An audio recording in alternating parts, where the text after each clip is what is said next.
CM ಆದ ಬಳಿಕ ಸದಾನಂದ ಗೌಡ ಮೊದಲ ಬಾರಿಯ ತವರು ಜಿಲ್ಲೆ ಪ್ರವಾಸ ಯಶಸ್ವಿಯಾಗಿ ಮುಗಿಸಿದ್ದಾರೆ. 2 ದಿನಗಳ ಕಾಲ ಬಿಡುವಿಲ್ಲದ ವೇಳೆಯಲ್ಲಿ 10 ಹಲವು ವಿಶೇಷ ಕಾರ್ಯಕ್ರಮಗಳನ್ನು ಹಮ್ಮಿಕೊಂಡಿದ್ರು. ಧಾರ್ಮಿಕ ಕ್ಷೇತ್ರ, ಸಂಘ ಪರಿವಾರದ ಹಿರಿಯ ನಾಯಕರು, ಕುಟುಂಬಸ್ಥರ ಆಶೀರ್ವಾದ ಸೇರಿದಂತೆ ಹಲವು ಕಾರ್ಯಕ್ರಮಗಳನ್ನು ಮುಗಿಸಿ ರಾಜಧಾನಿ ಬೆಂಗಳೂರಿಗೆ ಮರಳಿದ್ದಾರೆ. ನೂತನ ಸಿಎಂ ಸದಾನಂದ ಗೌಡರ ತವರು ಜಿಲ್ಲೆಯ ಮೊದಲ ಪ್ರವಾಸ ಮುಕ್ತಾಯಗೊಂಡಿದೆ. ನಿನ್ನೆ ದೇವರಗುಂಡಕ್ಕೆ ಭೇಟಿ ನೀಡಿ ತಾಯಿಯ ಆಶೀರ್ವಾದ ಪಡೆದಿದ್ದ ಸದಾನಂದ ಗೌಡ ಇವತ್ತು ಬೆಳಗ್ಗೆ ಕದ್ರಿ ಶ್ರೀ ಮಂಜುನಾಥೇಶ್ವರ ದೇವಸ್ಥಾನಕ್ಕೆ ಪತ್ನಿ ಸಮೇತ ಭೇಟಿ ನೀಡಿದ್ರು. ನಂತರ ರಥವೀದಿಯ ಶ್ರೀ ವೆಂಕಟರಮಣ ದೇವಸ್ಥಾನ, ಕುದ್ರೋಳಿ ಶ್ರೀ ಗೋಕರ್ಣನಾಥೇಶ್ವರ ದೇವಸ್ಥಾನ ಹಾಗೂ ಗುರುವನಕ್ಕೆ ಭೇಟಿ ನೀಡಿ ಪೂಜೆ ಸಲ್ಲಿಸಿದ್ರು.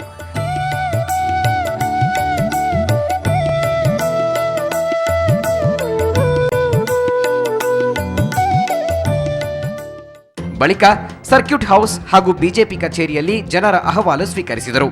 ಈ ಮಧ್ಯೆ ಲೋಕಾಯುಕ್ತರಿಗೆ ಹೆಚ್ಚಿನ ಅಧಿಕಾರ ನೀಡುವುದು ಸೂಕ್ತ ಅಂತ ಸಿಎಂ ಅಭಿಪ್ರಾಯಪಟ್ಟರು.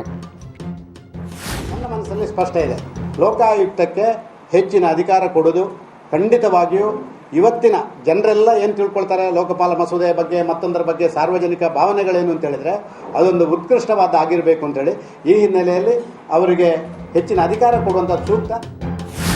ಹಿಂದಿನ ಎಲ್ಲಾ ಸಿಎಂಗಳಂತೆ ಸದಾನಂದ ಗೌಡರು ತವರು ಜಿಲ್ಲೆಗೆ ಹೆಚ್ಚಿನ ಅಭಿವೃದ್ಧಿ ಪಡಿಸುವ ಭರವಸೆ ನೀಡಿದ್ದಾರೆ. ಪ್ರತಿಪಕ್ಷದವರನ್ನು ವಿಶ್ವಾಸಕ್ಕೆ ತೆಗೆದುಕೊಂಡು ಅಧಿಕಾರ ನಡೆಸುತ್ತೇನೆ ಅಂತ ಹೇಳಿದರು. ಸಿದ್ದರಾಮಯ್ಯರನ್ನ, ರೇವಣ್ಣರನ್ನ, ಮತ್ತೆ ಜಯಚಂದ್ರರನ್ನ, ಮೇಲ್ಮನೆಯಲ್ಲಿ ಮೋಟಮ್ಮರನ್ನ, ನಮ್ಮ MC ನಾಣ್ಯರನ್ನ ಕರಿಬೇಕು. ಅಭಿವೃದ್ಧಿಯಲ್ಲಿರ್ಬೋದು, ವ್ಯವಹಾರದಲ್ಲಿರ್ಬೋದು, ಆಚರಣೆಗಳಲ್ಲಿರ್ಬೋದು, ಸಾರ್ವಜನಿಕ ಸಮಸ್ಯೆಗಳನ್ನು ಬಗೆಹರಿಸುವಂಥದ್ದಲ್ಲಿರ್ಬೋದು. ಇದಕ್ಕೆ ಮುಖ್ಯಮಂತ್ರಿಯವರ ಜಿಲ್ಲೆ ಅಂತ ಹೇಳುವಂಥ ವಿಶೇಷ ಗಮನವನ್ನು ಈ ಜಿಲ್ಲೆಯ ಅಧಿಕಾರಿಗಳು ಕೊಡಬೇಕು.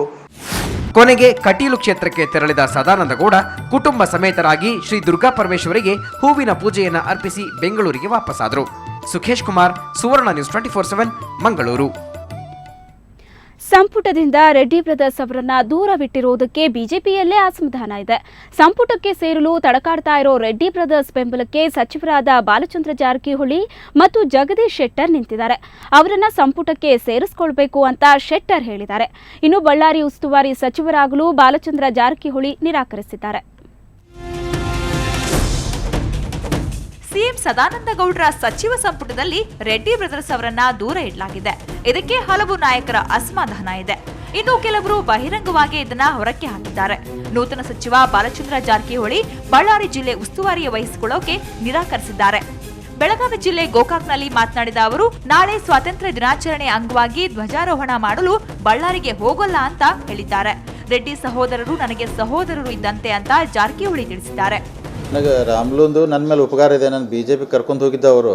ಅದಕ್ಕೆ ನಾನು ಹೇಳಿದ್ದೀನಿ, ಯಾಕಂದ್ರೆ ರಾಜಕಾರಣಿ ಏನೇ ಇದ್ದರೂ ನಾವು ಅಂತಂಬ್ರಂಗಿದ್ವಿ. ಯಾವತ್ತು ರಾಮ್ಲುಗೆ ತೊಂದರೆ ಬರ್ತಿದ್ದಿಲ್ಲ ಅವ್ರ ಜೊತೆಗೆ ನಾನು ಇರ್ತೀನಿ ಅಂತ ಹೇಳಿದ್ದೀನಿ ಅವ್ರಿಗೆ. ನನಗೆ ಅವಕಾಶ ಬಂದರೂ ನಾನು ಯಾಕೆ ಮಾಡಿದಿಲ್ಲ ಅಂದರೆ ರಾಮ್ಲು ಅವರಿಂದ ನಾನು ಫ್ಲಾಗ್ ಹಾಸ್ಟಿಂಗ್ ಆಗಬೇಕಂತ ನನ್ನ ಆಸೆ ಇದೆ. ಇನ್ನು ಗ್ರಾಮೀಣಾಭಿವೃದ್ಧಿ ಸಚಿವ ಜಗದೀಶ್ ಶೆಟ್ಟರ್ ಕೂಡ ರೆಡ್ಡಿ ಸಹೋದರರಿಗೆ ಬೆಂಗಾವಲಾಗಿ ನಿಂತಿದ್ದಾರೆ.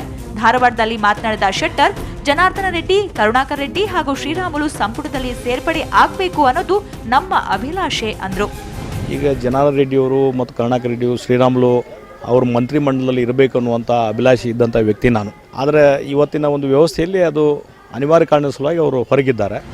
ಸಂಪುಟ ಸೇರಲು ತಡಕಾಡುತ್ತಿರುವ ರೆಡ್ಡಿ ಸಹೋದರರಿಗೆ ನಾಯಕರ ಬೆಂಬಲ ಸಿಕ್ಕಿದೆ. ಇದರಿಂದ ಸಂಪುಟದಲ್ಲಿ ದೂರ ಇಟ್ಟಿದ್ದ ಸಿಎಂ ಸದಾನಂದ ಗೌಡರು ಇಕ್ಕಟ್ಟಿಗೆ ಸಿಲುಕಿದ್ದಾರೆ.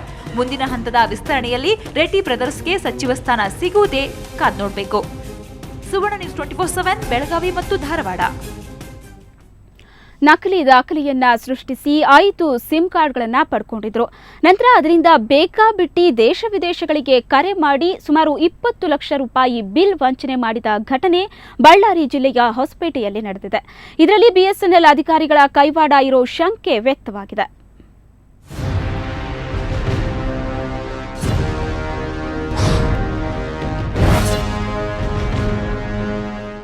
ಕಳೆದ 3 ತಿಂಗಳ ಕೆಳಗೆ ಪ್ರಶಾಂತ, ಜ್ಯೋತಿ ಪ್ರಶಾಂತ ಮತ್ತು ರೂಪೇಶ್ ಅನ್ನೋ 3 ವ್ಯಕ್ತಿಗಳು ಹೊಸಪೇಟೆಯ ವಿವಿಧ ಪ್ರದೇಶಗಳ ವಿಳಾಸವನ್ನು ನೀಡಿ 5 ಸಿಮ್ ಕಾರ್ಡ್ಗಳನ್ನು ಪಡೆದಿದ್ದಾರೆ. ಈ ಸಿಮ್ಗಳಿಂದ ಮಲೇಷಿಯಾ, ಮಾಲ್ಡೋವಾ, ಐರ್ಲೆಂಡ್ ದೇಶಗಳಿಗೆ ಕರೆ ಮಾಡಿದ್ದಾರೆ.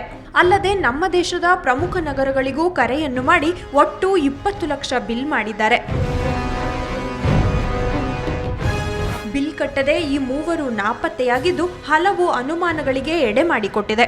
ಪ್ರಕರಣದಲ್ಲಿ ಬಿಎಸ್ಎನ್ಎಲ್ ಅಧಿಕಾರಿಗಳ ಕೈವಾಡವಿರಬಹುದೆಂದು ಪೊಲೀಸರು ಶಂಕೆ ವ್ಯಕ್ತಪಡಿಸಿದ್ದಾರೆ. ಅವರು 3 ಜನ ಒಟ್ಟು 20 ಲಕ್ಷ 11 ಸಾವಿರದ ಮೇಲೆ ಚಾರ್ಜ್ ಆಗುವವರೆಗೆ ಪ್ರದೇಶಕ್ಕೂ ಸ್ವದೇಶದಲ್ಲಿ ಮಾತನಾಡಿದ್ದಾರೆ. ಇದರಲ್ಲಿ ಬಿಎಸ್ಎನ್ಎಲ್ದ ಅಧಿಕಾರಿಗಳ ನಿರ್ಲಕ್ಷ್ಯತನ ಇದೆಯೋ ಅಥವಾ ಕೈವಾಡ ಇದೆಯೋ ಅನ್ನೋದನ್ನು ಇನ್ನೂ ಬೆಳಕಿಗೆ ಬಂದಿಲ್ಲ. ಬಿಎಸ್ಎನ್ಎಲ್ ಅಧಿಕಾರಿಗಳ ಕಾರ್ಯವೈಖರಿಯು ಸಾರ್ವಜನಿಕರಲ್ಲಿ ತೀವ್ರ ಅಸಮಾಧಾನ ಮೂಡಿಸಿದೆ. ಸಾಮಾನ್ಯ ವ್ಯಕ್ತಿಯೊಬ್ಬರು 1 ಅಥವಾ 2 ಸಾವಿರ ಬಿಲ್ ಬಂದ್ರೆ ಸಂಪರ್ಕ ಕಡಿತ ಮಾಡುವ ಬಿಎಸ್ಎನ್ಎಲ್ ಸಿಬ್ಬಂದಿ 20 ಲಕ್ಷ ಬಿಲ್ ಆಗೋವರೆಗೂ ಬಿಟ್ಟಿದ್ದಾರೆಂದರೆ ಇದರಲ್ಲಿ ಅಧಿಕಾರಿಗಳ ಕೈವಾಡವಿದೆ ಎಂದು ಹೇಳುತ್ತಾರೆ. ಇವಾಗ ಸಾಮಾನ್ಯ ವ್ಯಕ್ತಿಗೆ 1,000 2,000 ಅಂದ್ರೆ ಕಟ್ಟಿಲ್ಲ ಅಂದ್ರೆ ಎಷ್ಟು ಬೇಗ ರದ್ದು ಮಾಡಿಬಿಡ್ತಾರೆ. ಹಾಗೆ 20 ಲಕ್ಷ ಅಂದ್ರೆ ಇವರು ಮಾಡಬೇಕಿತ್ತಲ್ಲ. ಹಾಗಾಗಿ ನಮಗೆ ಅನಿಸ್ತಾ ಇದೆ ಇವರು ಅದರಲ್ಲಿ ಇನ್ವಾಲ್ವ್ ಆಗಿದ್ರು ಅಂತ ಅನಿಸ್ತಾ ಇದೆ. ಈ ಮೂವರು ಆರೋಪಿಗಳು ವಿದೇಶಕ್ಕೆ ಕರೆ ಮಾಡಿರುವುದನ್ನು ನೋಡಿದರೆ ರಾಷ್ಟ್ರಮಟ್ಟದ ಕಳ್ಳರಿರಬಹುದೆಂದು ಅನುಮಾನಿಸಲಾಗಿದೆ. ಪ್ರಕರಣವನ್ನು ದಾಖಲಿಸಿಕೊಂಡ ಪೊಲೀಸರು ತನಿಖೆ ಕೈಗೊಂಡಿದ್ದಾರೆ.